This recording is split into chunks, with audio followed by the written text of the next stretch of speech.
Bonjour, alors aujourd'hui une grande question, l'homme est-il naturellement bon?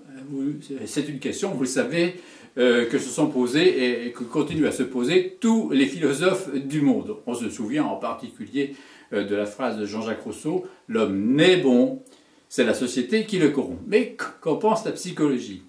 Eh bien, pour le psychologue, l'individu est d'abord un être génético-pulsionnel éduqué. Que veut dire cette définition un peu abstruse, j'en conviens? Eh bien, ça veut dire que nous sommes d'abord des êtres génétiques. Nous naissons avec un bagage génétique qui est différent les uns des autres. Ensuite, nous naissons avec un certain nombre de pulsions qui nous sont nécessaires pour assumer nos besoins vitaux. Et ensuite, tout cela, nous sommes éduqués. Alors, peu ou prou, différemment, suivant les cultures, bien évidemment. Alors, quelle est la part de tel ou tel élément dans le fait de passer de bon à mauvais, entre guillemets, j'ai dit bien mauvais pour avoir un antonyme, effectivement, de bon. Eh bien, est-ce que c'est génétique d'abord?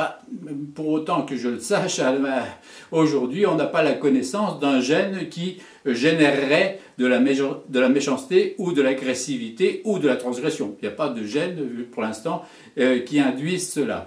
Il y a peut-être des prédispositions génétiques, mais là aussi, rien n'a été prouvé sur ce sujet-là. Alors, est-ce que c'est dû aux pulsions ou à l'éducation? Eh bien, pour cela, il faut se replacer effectivement dans le contexte de l'évolution de l'enfant. Au départ, l'enfant a besoin d'assumer sa survie, tout bêtement. Il assume sa survie à travers ses pulsions. Les pulsions, rappelons-le, ce ne sont pas des entités abstraites, ce sont des entités psychophysiologiques très réelles, très concrètes. Ce sont en quelque sorte des logiciels préprogrammés qui vont permettre à l'enfant, dans un premier temps, d'exprimer ses pulsions pour demander qu'on y réponde, et ensuite il va pouvoir répondre à ses besoins tout seul.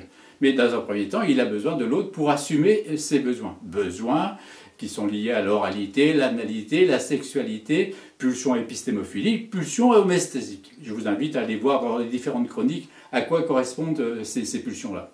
Donc il a besoin de cela pour survivre, pour assurer sa survie. À côté, alors on peut considérer que ces pulsions-là, ou ces besoins-là, plus exactement, sont des besoins absolus. À côté de ces besoins absolus, il y a des besoins relatifs. Alors, besoins relatifs qui sont inhérents à la famille ou à la société dans laquelle l'enfant va évoluer. On va prendre un exemple simple de besoins relatifs. L'enfant qui va apprendre le piano, le violon, la sculpture, la peinture, les arts, la géographie, l'histoire, que sais-je, etc. Ce sont des besoins que la famille inculque ou que la société inculque, mais qui est fonction effectivement d'une famille particulière, d'une société particulière. Ils ne sont pas nécessaires à la survie d'individus comme les besoins vitaux exprimés par les différentes pulsions. Alors, si globalement on répond de façon satisfaisante aux besoins exprimés à travers les différentes pulsions, et en particulier à travers les pulsions vitales, eh bien, ça se passera globalement bien pour l'enfant. Il aura suffisamment de plaisir pour évoluer favorablement vis-à-vis de lui-même et vis-à-vis de la société. Mais si pour une raison X ou Y, justement, on ne répond pas de façon satisfaisante et de façon récurrente aux besoins de l'enfant, il va y avoir du déplaisir. Et quand il y a du déplaisir, il y a forcément des processus défensifs et ou adaptatifs qui se mettent en place.